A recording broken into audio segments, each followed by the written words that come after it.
right, good morning, good afternoon, good whatever, good evening. Is this thing being live streamed? Do we know? I don't know. Hi, good to see you all. How you doing? All right, good. What an amazing show. I'm so glad to be here. It's been so long. Okay, so as always, friends, I want to take a selfie, but we'll wait until everybody's settled in for that. In the meantime, my name is Josh Long. I work on the Spring team. I'm a Spring developer advocate, a Kotlin Google developer expert, a Java champion, and most cringeworthy of all, a YouTuber. So this is what it's come to. Anyway, yeah, find me on the internet. Who's using the internet? Who's using YouTube? Yeah, yes, YouTube is the internet in my world. So yeah, find me there. It's not the worst mistake that you will make today, probably. So friends, we're going to go through a lot of stuff today. As always, I keep the code right here, online, on the internet. Should you have questions, comments, feedback, or whatever, please find me there.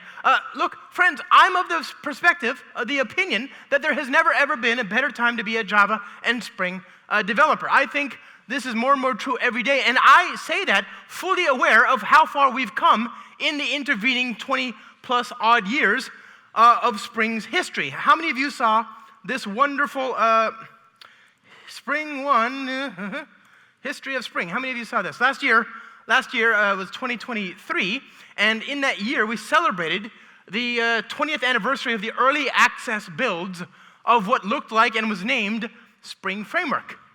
This year we celebrate 20 years since 1.0 Spring Framework, right? And similarly, last year we celebrated 10 years since the early access builds of what was named and what looked like Spring Boot.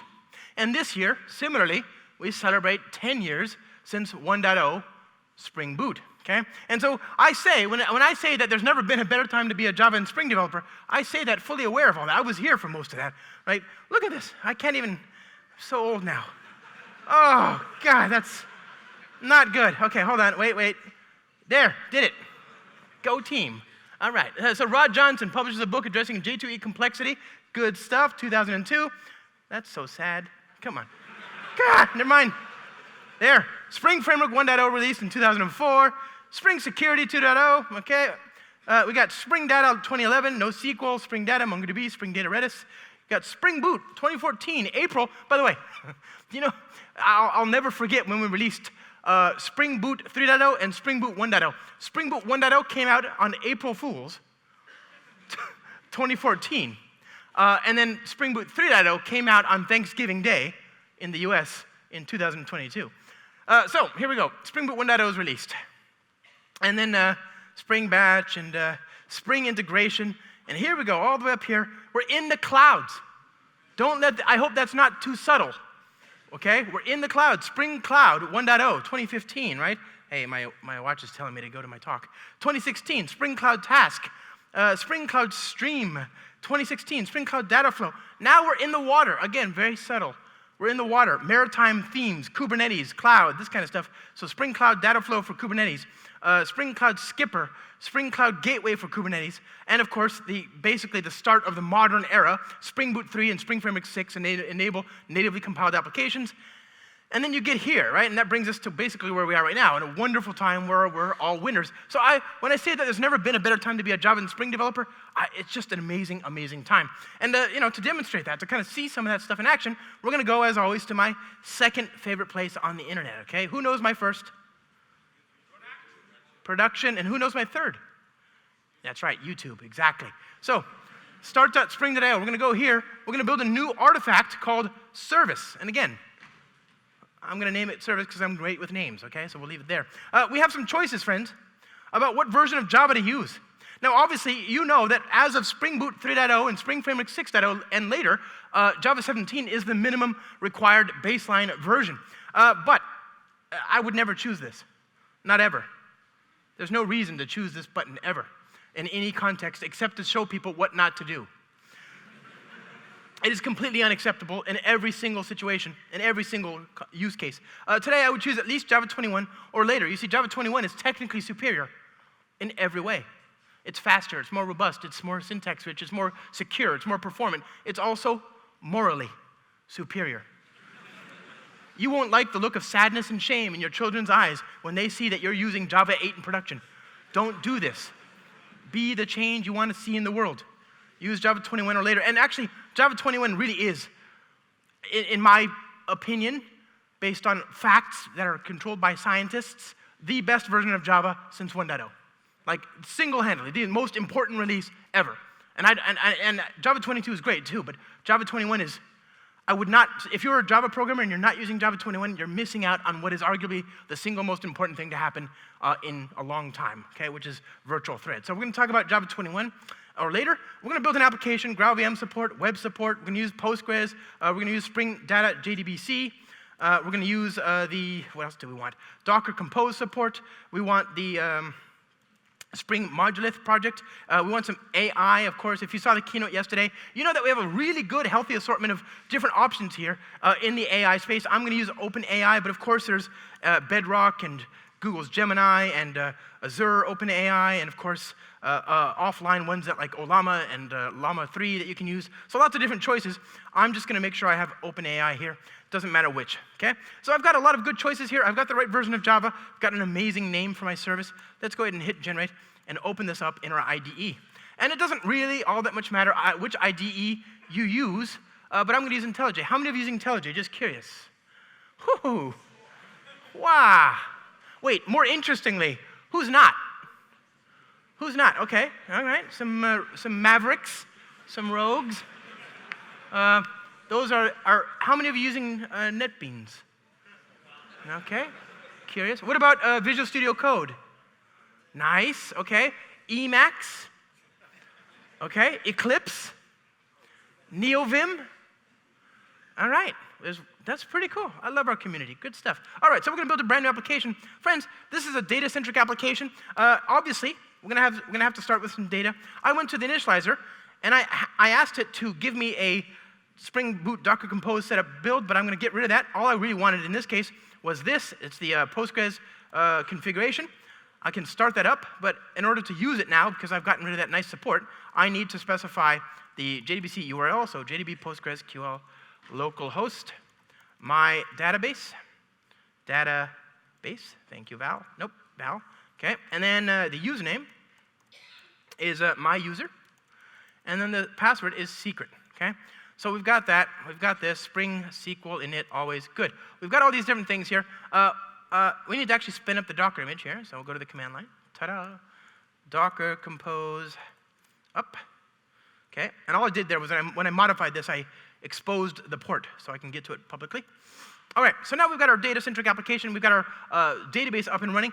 I'm going to build a simple domain here, a simple application, and I'm going to do so using Spring Modularity. How many of you saw Cora's amazing just introduction to Spring Modularity?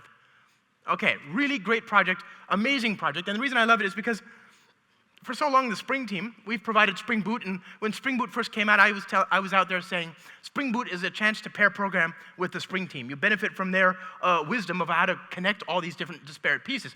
What it wasn't was a prescription for architecture. We just kind of assumed people would do the right thing there. And by and large, you have, but you would be surprised how often I find a code base, and again, not judging, I'm just curious, how many of you have a code base with a package called controllers? No judging, we all did it once in college, okay, no judgments. All right, well, you're doing it wrong and you should be ashamed. No. I'm just kidding. But yeah, that's not great, right? I think that came from Ruby on Rails, right? And why? Like, why of all the things in the Spring community did we cargo cult that particular practice? And don't get me wrong, we're partly to blame, right? Spring Roo did the same thing. Any of you remember Spring Roo? Well, good. I shouldn't have brought it up. But yeah, it did the same thing. So anyway, it's not a good look because it goes against the grain of what Java does. Remember, in Java, the public keyword is not the default keyword. Things are not public by default. In order to have a package called controllers and another package called services and another called models, everything has to be public. That should tell you something. You're violating the encapsulation that you're supposed to have in good, clean, object-oriented code, right? You're going against the grain of the language. And you're going also against the grain of sort of modularity, right? I want to have a bounded context. I want to have things in their own sort of way. So I'm going to create a new package here called orders. And I'm just going to create a class here called orders. And in this class, let me see. I've got this class. In this class, I will create a record called order. Okay. It in turn will have an integer for an ID, and we'll have a record line item. Okay, integer ID, and then int product ID and int quantity. Okay, and so this will be a set of line items. Okay, line items. Very good. Very good. And this is a ID at ID. Very good.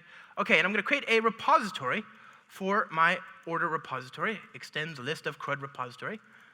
Order, whose primary key is of type integer. Okay. And finally, I'm going to use some annotations here from Spring Data JDBC to give these things proper names, right? So here we go. Good. Whoop, whoop, whoop, whoop. Okay. Orders. Fantastic. Okay, so we've got now our basic arrangement. We've got a repository, and I want to build a orders controller. So I'll say at controller, at response body, class orders controller. Okay. There we go. And we're going to have an endpoint here that I can use to create a new order. So void create request body order. Yeah? Nope, order. You got this. Order. Voila. Okay, and I'm going to inject the repository here, private final order repository, this, and I'm going to say this dot repository dot save equals this, and then var saved is that, and we can just print it out. Saved, blah, okay? So saved, voila. Now, friends, let's take a look at what I just did here, okay? I created a program. I've got some relationships here. I've got some tables. I used records. How many of you are using Java records, right? I love records. I love them so much. I love them so much, right? They are just so clean, so elegant, so nice, right? I love records. Java records are part of a number of different features in Java 21 supporting data-oriented programming, right? This is something that the Java language team has been talking about. So you've got 4 features that taken together allow you to do amazing things, right? And these things are pattern matching, sealed types, records, and smart switch expressions. These things taken together, they culminate in Java 21. It wasn't really possible to do this stuff as nicely as you can today before Java 21. This is why I say Java 21 is just an amazing release because it supports this new paradigm. The history of programming in Java has been basically, if you wanted to support a new use case, you had to, you had to work in terms of a large monolithic code base, and you would create specialized types that would then have, specialized polymorphic specializations of the functionality that you want. You describe changes in your system in terms of new, deeply seated hierarchies of abstractions and types. And this is okay, but now increasingly our services are getting smaller, the surface area of the code base is getting smaller, and the way we communicate change in the system is not in terms of new, deeply seated hierarchies of abstract types, but instead in terms of the messages that we send back and forth in the system from one service to another, from the network to another service, right? So, Kafka, RabbitMQ, gRPC, GraphQL, REST, whatever, right? All these things are messages. They're data, okay? The way we describe new things in the system is by sending data from one thing to another. And the language, Java, while it served us well because it was statically typed and it had good privacy controls and it was very fast to build, while it served us well in the world of large, sprawling, monolithic code bases, it has sort of failed us in the world of data-oriented programming. And so it has evolved a lot of features that, taken together, make it really compelling. So let's take a look at an example, okay? Let's say I have a type called a loan, right? A loan, if you can imagine a financial industry, a financial services company, loans are highly regulated financial instruments. There are consequences for not validating and following law on how you handle these financial instruments, right? So you want to be very clear about how you handle these. So imagine you're building a system, and you've got 2 different kinds of loans, right? Whoops, loan, implements loan, okay, and unsecured loan, right? So you've got 2 different types of loans. What's to stop me from saying no-op loan, right? Implements loan. And I build this in the system, and now I've got no-op validation checks for that code, right? That could make me a lot of money, just ask Sam Bankman-Fried, and then it could get me in a lot of trouble, right? And so this is something you don't want to do. You don't want people to be able to do this at all. You don't want anonymous inner classes of this type that you pass into methods to sort of sidestep the validation. So you want the compiler to help you out. So I'm going to make this type sealed. Okay, I'm going to permit secured loan, unsecured loan, all right? Well, that's saying to the compiler, hey, I've only got 2 implementations in the entire hierarchy. They're either final or they're records, right? Or they're sealed again. So here I'm going to make this a unsecured loan. I'm going to make this a record. Records are another amazing feature that supports data-oriented programming. So let's say that this is a record that has one piece of data. Records are effectively final. In Java 21, or in Java, a record is what we would think of as a tuple, right? So other languages have tuples. Java has records which have names, right? Those, records are tuples, but they're tuples with names, basically, okay? That's the way to think about it, okay? So this record has a very simple contract. The idea is that we're creating an object that has no derived state, right? If you agree with that contract, if you agree that there's no derived state, that you can't have calculated derived state in the class, what does that sound? Stop that. The worst. Ew. Oh. Very. Okay. What's going on?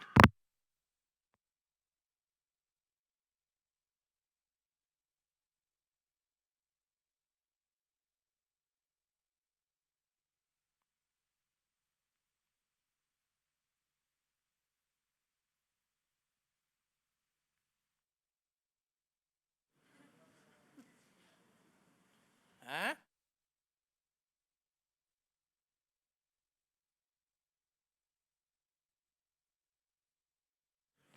¿Qué pasó? Oh, there we go. Can you hear me now?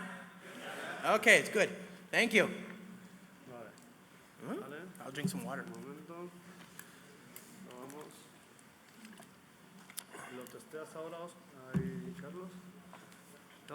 Yeah, hi. Test. Marco Polo. All right. So, we've got this other thing called a record. The idea is that there's no derived state, but if you agree with that contract, and you agree that the state that is in that record is identical to the components of the constructor here, and you can have as many of these as you want, right? Whatever. If you agree that the state of this unsecured loan is equal to the state of these components, these are the parameters you pass in here, then the language can do some amazing things. It can give you a constructor, derived methods, toString equals, hash code. It can give you getter methods and a constructor with storage. It can do all that for you for free just by agreeing with this one little contract. So it's a very good deal for us, right? And it's easy to do. If I want to create a new thing that holds typed data in a particular sequence, just create a record. Very, very natural. So now I've got these 2 kinds of loans, secured loan and unsecured loan, which has some state in it, a float. Now I want to actually display a message, okay? So let's say class loans, okay, and I'm going to create a message here, display loan for, display message for loan. Okay, here we go. And now I'm going to calculate a message for them, like this. I'll say if loan instance of secured loan, then var sl secured loan, okay, and then I'll say message equals, hey, good job, you got a loan, well done. Okay, and what about if it's an unsecured loan? Okay, unsecured loan. Here I can say message equals. Well, first I want to get the interest var USL unsecured loan. Okay, and I can say, ouch, that USL.interest is going to hurt, right? Very user-hostile message, but okay, we get the point, right? Okay, so there's my basic method, but there's a couple of problems with this. First of all, I'm doing a lot of duplicative things here, right? I'm doing a test and then I'm casting. Well, Java supports pattern matching now. So this is a pattern. I'm matching that this type supports the shape of another type, and if it does, then I want to just cast it. Well, you can do that now with extraction. So this is the pattern match, and here's the extraction, in which case I don't need this. Within the context of that block, this is definitively castable to this, so I can just use it like that. That's a little bit better, right? But you can go a step further. Remember, records are they are their state, and the compiler knows that. So I can actually extract out the component parts like this. And if I do that, well then now I just say that, right? There you go. Here's the state, it's a float, right? So now the language knows that I don't actually need the whole carrier, I just need the component, and it's able to destructure it. That's still pretty good, but what if I comment this out? Nothing happens. The compiler doesn't care, right? It doesn't care that I've failed to handle one of the use cases. And so I can now use smart switch expressions, which, because I'm using a sealed hierarchy, is exhaustive, right? So USL, and this one, okay. Actually, I want var interest, don't I? Very good. And then what about this one? Case secured loan, okay. And then there, okay, put that there. Right, look at that, much cleaner. So now I've got a smart switch expression. I can actually inline this as well. I can just put that in there like that. So now the result is, well, first of all, cleaner. I don't have this intermediate variable. I don't have fall through branches, but also the compiler is watching out for me. Watch this. If I comment this out, the compiler says, hey, you forgot to handle all the possible input values. It's making sure that I've covered both possible cases so I don't get in a bad situation. So I've got smart switch expressions, I've got pattern matching, I've got sealed types, and I've got records. And these things all together open up this new world of data-oriented programming. Nothing specific to Spring, but very interesting. So when you see me use a record like this, don't sleep on it. This is not just a record. This is not just a better Lombok. It's a whole new opportunity for thinking about data in your system, which we all work with in a more elegant way. Okay, back to our regularly scheduled programming. So we have this repository, we have this controller. It's going to inject the repository and handle writing things to the database. Well, what database, you might say? Let's create that over here, schema.sql, create table, if not exists, orders, right? ID serial, primary key, and we're gonna have another table here, create table, if not exists, orders, line items, all right? And we're gonna say ID serial, primary key, and we're gonna say product int, not null, default 0. And we're going to have this one is going to be the orders. And it's going to be an int, and it's going to reference orders ID, okay? Very good. So those are two tables. We're going to create them when the application starts up. I've set this property here, Spring SQL init equals always, and then that should do it. So let's go ahead and restart the application. Okay. Good. So now the application's up and running. Let's make a call to write some data to the database. So x post HTTP localhost. All right. All right. Thank you. So 8080/orders, and we go over here. La da da. Okay. Line items. Bracket bracket. Right. Got that. Quantity is 2. Product 42, okay? All right, so that should be okay. Do I need to specify a content type? Probably H, content type, application, JSON, okay? Here's that. All right, so if I run that, oh, errors not found, orders. Oh, I didn't do a request mapping, thank you. Orders, okay. What? Now what? Oh, good. Well, at least we got a different error. What did we get this time? What?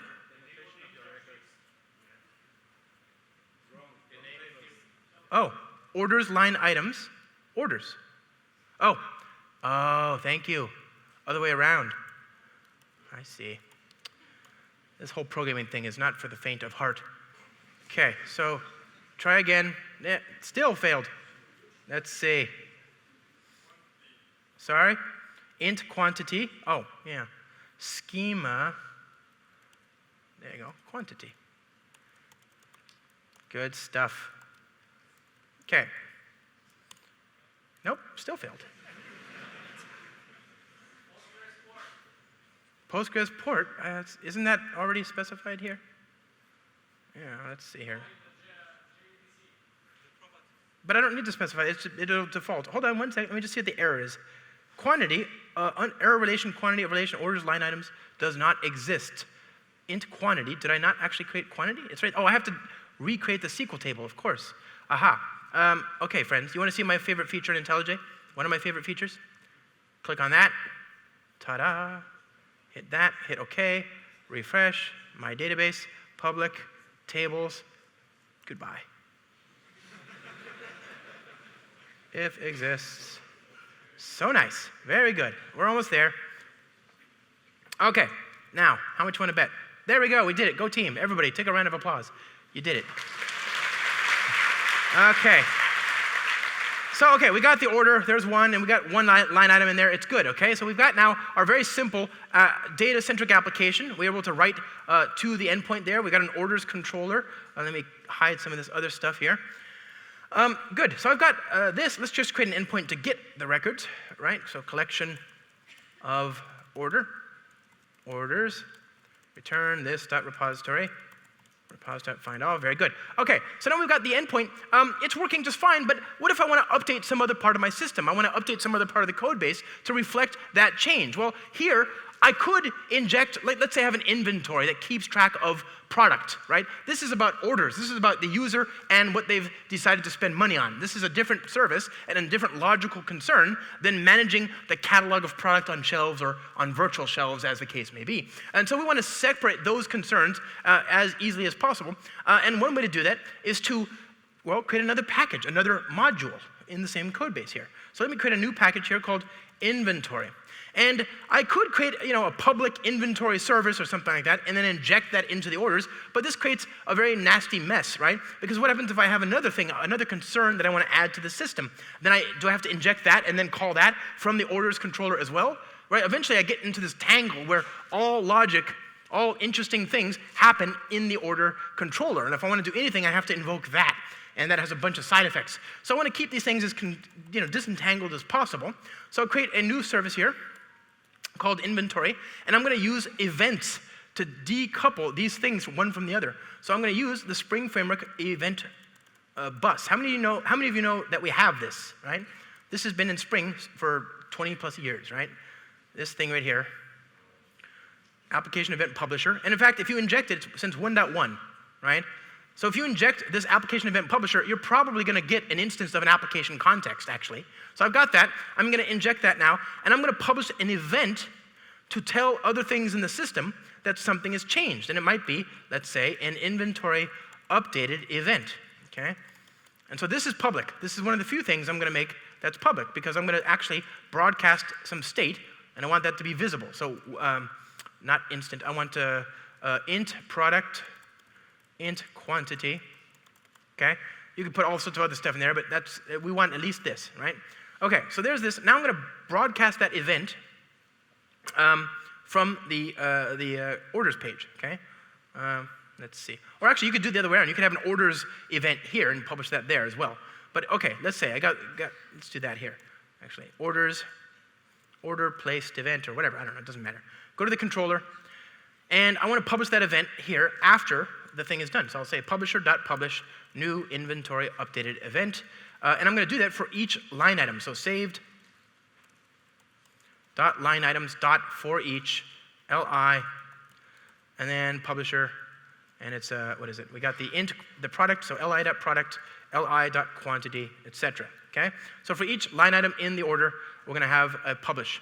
And I want to consume that event somewhere else to update the inventory, right? So I can do that here by using event listener. I can say on inventory updated event, right, like this, the inventory has been updated, okay? And I'm just going to log this here. Good. All right, so I've got that. Now, I could use event listener. This is from Spring. I could also implement application listener, right, like application listener, application inventory, whatever. I could do something like that, but I like the annotation style. But let's imagine I have thread.sleep in here, okay? So 10 seconds, okay? Throws exception, good. Good, so now let's restart that. There we go. And I make this request, and nothing is happening. I've decoupled these things, but it's not returning. And the reason it's not returning is because it's waiting 10 seconds. So these are two separate concerns, and yet I'm forced in the main thread to worry about the eventual outcome of the other thread. A separate thing. I'm trying to use messages to decouple myself, but you can see they're actually all happening in the same thread. So one option is you might add async, for example, and then that could be kind of interesting, I guess. And you could do all sorts of things here. But if I use async, then the transaction is well, first of all, the thing is happening in a different thread. And if I have a transactional boundary, that transactional boundary isn't being respected either, right? And so what I want is some way to get the best of all worlds. And Spring Modulith has this nice annotation called application module listener.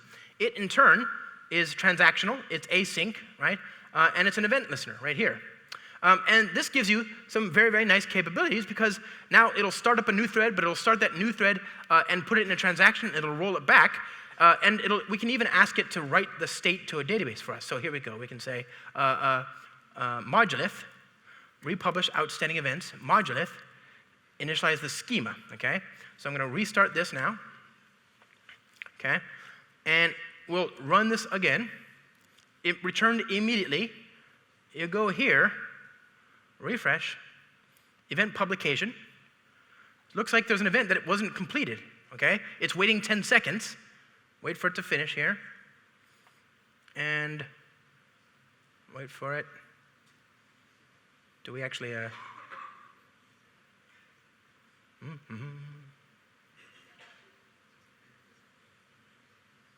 Has it been 10 seconds?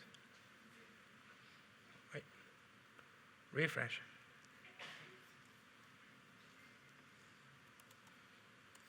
Okay. Just do the refresh again. No? Got something I'm missing then. Where's the proof that this thing finished on the inventory side? Oh, the inventory has been updated. So it's sleeping 10 times 1,000. Yeah, that should be fine. So it's still not printing this out. It says saved, but did we actually publish the right event? Close other tabs. So we've got we've got this, application module listener, service, publishing inventory has been updated. Oh, I don't even see it here. Inventory event. Okay, let me restart that, make sure I got it all. Okay. Oh, we're not even seeing it, are we? Application module listener on inventory. Let me just make this inventory. Oh, there you go. What the? So on inventory, updated event. Okay. So let's try this again. This time I'm very curious now. Take 3. So we don't see it being published immediately, and I'm very confused as to why that's the case. Is it because I don't have a transactional thing in the orders? That could probably be it, right? It might be that this has to be transactional. The context in which I make the request has to be transactional. Okay, there you go, inventory event, okay? So now, yeah, it has to be transactional in the sender thread, and on the receiver it says, okay, inventory event, wait 10 seconds, you can see this, you can see that there's, well, it just finished, right? It finished everything, but let's do it again now. Okay, go back to here, and there's one that's not completed. Wait for it to finish, and it'll take 10 seconds. Okay, there you go. And so now if I refresh this, there you go, it's finished. So okay, now let's do one more time, and this time I shall kill the thread. Okay, goodbye. So now definitely this is not completed, right? But I want to process that event. So refresh this, and you can see,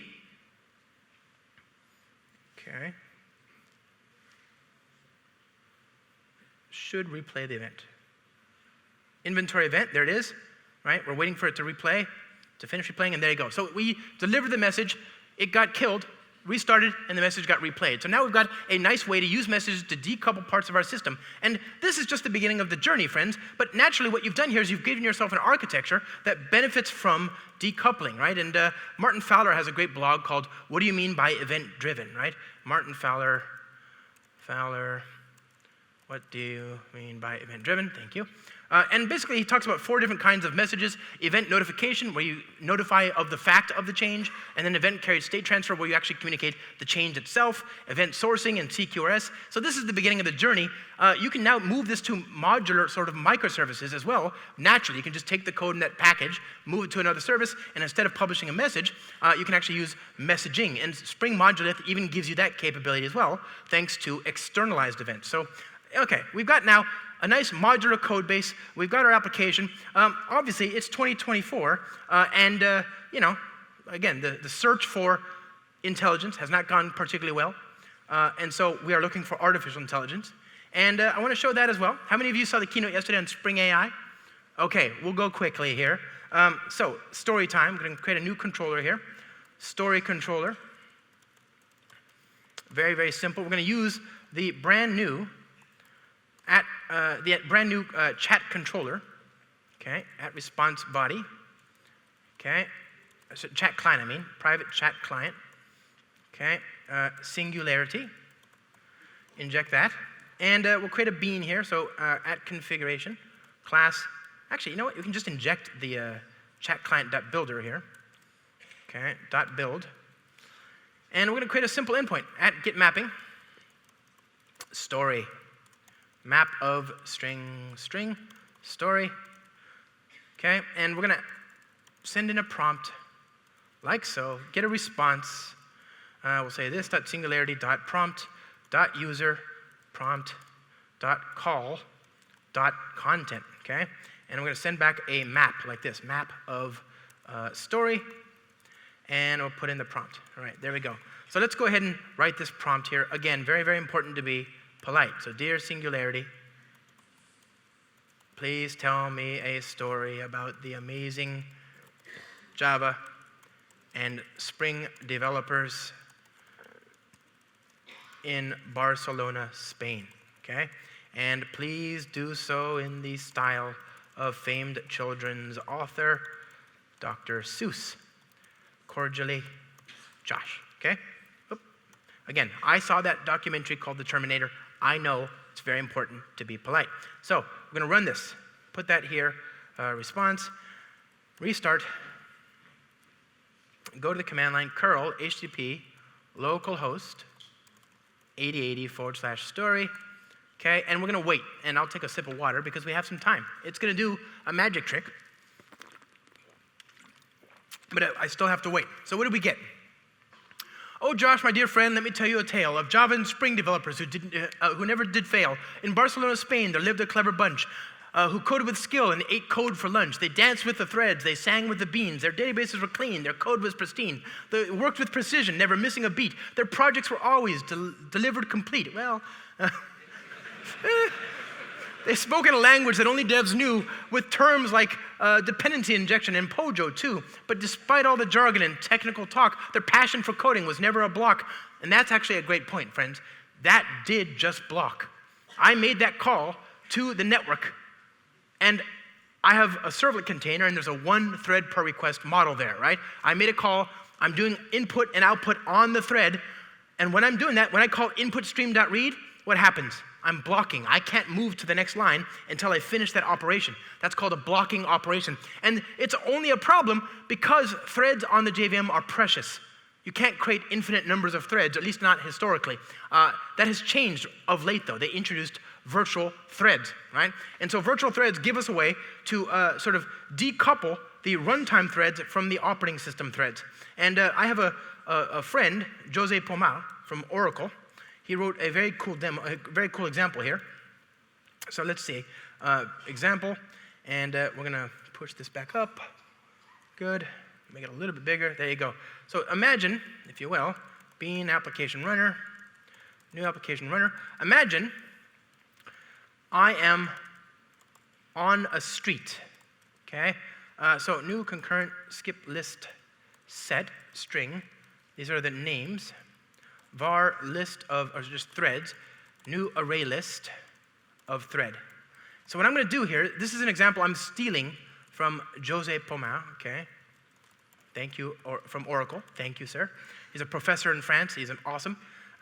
And the example is very simple. Imagine I create let's just start small, 1,000 threads, okay? 1,000 threads. So I say var t equals thread dot of platform. That's the old style, okay? New runnable. And I'm going to add each thread to the threads array list. So add t. And then when I go down here, for var t threads, t.start, and then I'm going to wait for all of them, okay? And then at the end of this, I'm going to print out the contents of this names collection. This is a set. Sets are deduplicating. If you add the same element to the set twice, it'll only iterate once, okay? So what am I gonna do in this runnable? Well, friends, I am going to take note of the current thread name, okay? But only if I'm on the first of the 1,000 threads, so I equals 0, okay? And I'm going to say if first, then threads.add current thread.toString, okay? Names.add. And then I'm going to sleep for, let's say 100 milliseconds, okay? So now I've got this very, very simple logic. Take note of the current thread name, sleep, and then do it again, and then again, and then again. So 400 milliseconds total for every thread, creating contention, but only keeping the name of the very first one, okay? So let's go ahead and run this and see what that gives us. Okay, so the application started up, and you can guess what happened. We used regular threads. We ran 1,000 threads, but we only followed one of them through its journey, and we only got one thread. That makes sense. I know it's ridiculous. It sounds ridiculous. Imagine I'm in Las Ramblas here in Barcelona, and I'm walking, and I walk 100 meters, and I look up, and there's a sign that says Las Ramblas. I'm like, oh, I'm on Las Ramblas. Good. Keep going, another 100 meters. Still, I'm on Las Ramblas. Why wouldn't I be? I didn't go left, I didn't go right. I'm on Las Ramblas. I look up, there's another sign, still says Las Ramblas. That's what I'm doing here. Every 100 meters, I'm looking at the sign to make sure I haven't magically been teleported off of the street. But it's an insane thing to do, because of course you're on the same street until you're not, right? And that's the power of virtual threads here, is I can actually move off the thread, off the street, when I'm sleeping, when I'm doing something, which in real life, taking that example a little bit further, isn't so good, right? But for the code, it works just fine. Okay, so now imagine instead of using platform threads, I say virtual threads. Run the code. Okay, and look at that. I started on Las Ramblas. These are all, it says Las Ramblas, but behind the scenes, I went to this street somehow when I slept, and then this one, and then that one, and then that one. So I didn't change my code, but when the runtime saw me blocking by doing input stream.read, output stream.write, or thread.sleep, each time it saw that, it said, oh, you don't need to be here. I'll move you to some place where you won't get trampled, and I'll let somebody else use this pathway, this thread. And when I was done with the 100 millisecond sleep, it moved me back onto another thread because the first one was busy. That's incredible scale. You get the scale of something like reactive programming without having to write reactive programming. I like reactive programming, wrote a whole book on it, but I get that it's not for everybody. This is really cool, and this is in Java 21. Now, of course, this is a little low level. So in Spring Boot, we have this amazing property, Spring Threads virtual enabled, and now we'll do it for you, right? Again, I recommend you put this on. Tell your boss, I need 2 weeks to increase the productivity and the scale of the system. And I need absolute quiet and silence and to be left alone. And then insist that all money that you recoup on cloud infrastructure spend, because you can scale down, should be deposited directly into your bank account. And then come back, well-rested, tanned, and then just deploy that property and Java 21. Instant scale, free scale. Thank you, Oracle. Thank you, the Java community, right? Okay, so now we have this property. Now I can make those network calls to OpenAI or to Gemini or to Azure OpenAI or to all of them, right? Amazon Bedrock, whatever, and I don't feel the cost anymore. Sure, it takes a little while to give me a response, but I'm not wasting threads. That's free scale, right? So we have now the freaking singularity. We have virtual threads. We have nicely clean modular code base. We've got, if I wanted to, I could add the actuator and observability. I could add the SBOM support. I can do all sorts of things at this point, but I think it's now time to think about how to get it to production. And there are a few concerns here. First of all, how do I containerize this? Build packs, obviously. You don't even need to answer. It's just obvious. Remember, friends don't let friends write Docker files. Don't do it. Be the change you want to see in the world. As soon as you write that Docker file, you've got a CVE. You've got a vulnerability. The second you finish typing, there's a CVE against it. You're not going to keep up with that. Don't get in the business of packaging production deployment images. Focus on writing the best code and let the community worry about how to do that as well as possible. Build packs give you that, and you can do that with Spring Boot. The next thing is, how do I make my application as fast and efficient as possible? and scalable as possible. And here, friends, it's very, very important to establish that I think that Java and Spring are already really, really efficient and really scalable. How many of you have seen this amazing blog? This blog asks the question, which programming languages use the least electricity? And there's some interesting results here, friends. So I'm going to open this image address. And the results are a little surprising. By the way, this blog is from 2018, before the COVID pandemic, or BC. And this blog looks at energy usage. And it says C is the #1 most energy efficient for machines, not people. Very important. Definitely not people. For machines, okay? Good, fine, we get it. C, Rust, zero cost abstractions, doing quite well, well done. C++, tooey, disgusting, disgusting. Moving on. Ada, who cares? And then Java. And Java, simple math, okay? It says 1.98. Let's just say 2. Can we just agree 2, okay? So 2.0 is twice as much as 1.0. Fair enough? We're on the same page. We've got some other numbers here. Swift, all right. You got C#, good. You've got Go, Away, and you've got... And I don't understand these two, JavaScript and TypeScript. How is one 4 or 5 times worse than the other? What is going on here, right? Just absolutely crazy. And then these two disgusting languages, about which the less said, the better. Then you've got Erlang and Lua. You've got JRuby and Ruby. JRuby is Ruby written in Java. And Ruby is Ruby written in C. And JRuby is almost 1/3 more energy efficient than Ruby. That's just because it's built on the JVM, and the JVM is awesome software. It really is. And then you've got this.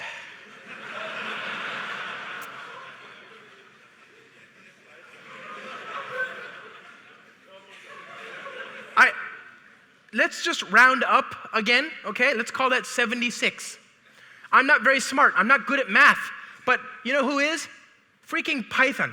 So 76 divided by 2 is 38. So now imagine, you wrote a program in Java, and that program used electricity. And to generate the electricity, you created a little bit of carbon that got trapped in the atmosphere, and that carbon raised the temperature of the planet just so much as to kill 1 tree. And then you write the same program in Python, and you kill 38 trees. That's a forest. That's a forest. That's worse than Bitcoin. We need to have a conversation about this. I don't know how we fix this, but we do need to fix this. This is unacceptable, okay? So it's very energy efficient. It scales well. It's also very, very fast. How many of you have seen the 1BRC Dev Challenge? This is my friend Gunnar Morling. He's a fellow Java champion, and he had this amazing challenge back in late December and early January where he asked people to parse in Java, plain Java, no libraries, no class path, nothing, just public static void main and some code, to parse 1 billion rows of weather station telemetry data, right? So you hit enter, it loads about 13 gigabytes of text, parses it, does statistics, and then exits quickly, right? What do you think the fastest results were? Well, you can see the results here. Okay. Look at that. The fastest result, what is this? Other one up here. The fastest results were, where's the results? Up here. I don't want all the like special cases. I just want like the general one. Going up, up, up, up, up. There we go. 1.5 seconds. 1.5 seconds for 13 gigs of data. And that's enter, start up the JVM, load the program, run the program, and exit, and get the results on the console in 1.5 seconds. That's an amazing, amazing result. Now, most of these are using GraalVM, right? But still, there's some that are on the JDK, 1.8 seconds on the regular JVM. So I think we can agree that Java is very fast and it's very efficient. And one of the reasons it's so good is because of the just-in-time compiler, obviously. And another one is because of the garbage collector. And I've said this before, but I have an issue. I take issue with this idea that the Java garbage collector is the original Java garbage collector, right? It's a very good Java programming garbage collector, but it's not the original Java garbage collector. I think that honor goes to this person.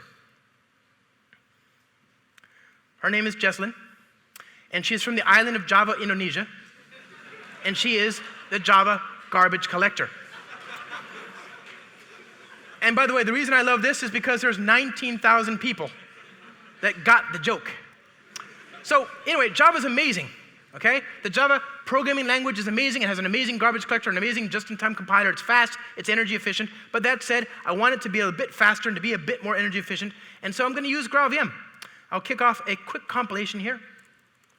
Skip tests, p native compile. And we'll let that do its thing. And the only problem here is I realize I'm running a little bit behind time here. The only problem with this is that this does take a long time. It takes too long, in fact. And the problem is I get very bored very easily, right? I sit there waiting for the thing to finish, and it never finishes. And I start to, you know the music they play in the lift that keeps going forever? That's called elevator music. And I start to hear that now. I understand this joke. This is a famous XKCD cartoon. The number one reason for programmers slacking off. My code is compiling, right? Hey, get back to work, compiling. Oh, carry on. I get this now. My brain hears music when I am waiting for this thing to happen. And I wish everybody could hear this kind of music, the music that you hear in elevators. And so I went to Oracle. And I said, Oracle,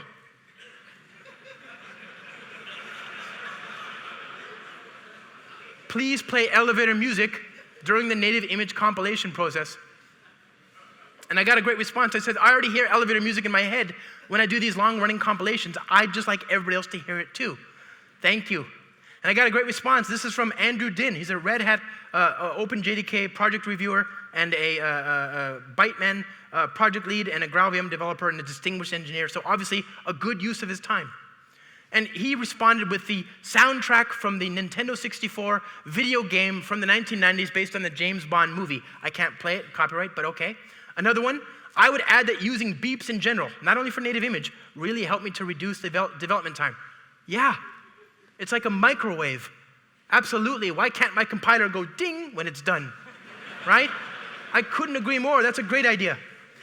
And then I got this response from my friend, Fabio Niepaus. He's a doctor on the GraalVM team, a researcher on the GraalVM team, and he responds, he says, thank you for your feature request, Josh. The problem with playing music during the compilation is that it's just fixing the symptoms, and we've been and are still working on the cause, making GraalVM developers, making GraalVM native images more efficient in terms of time, memory, and CPU consumption.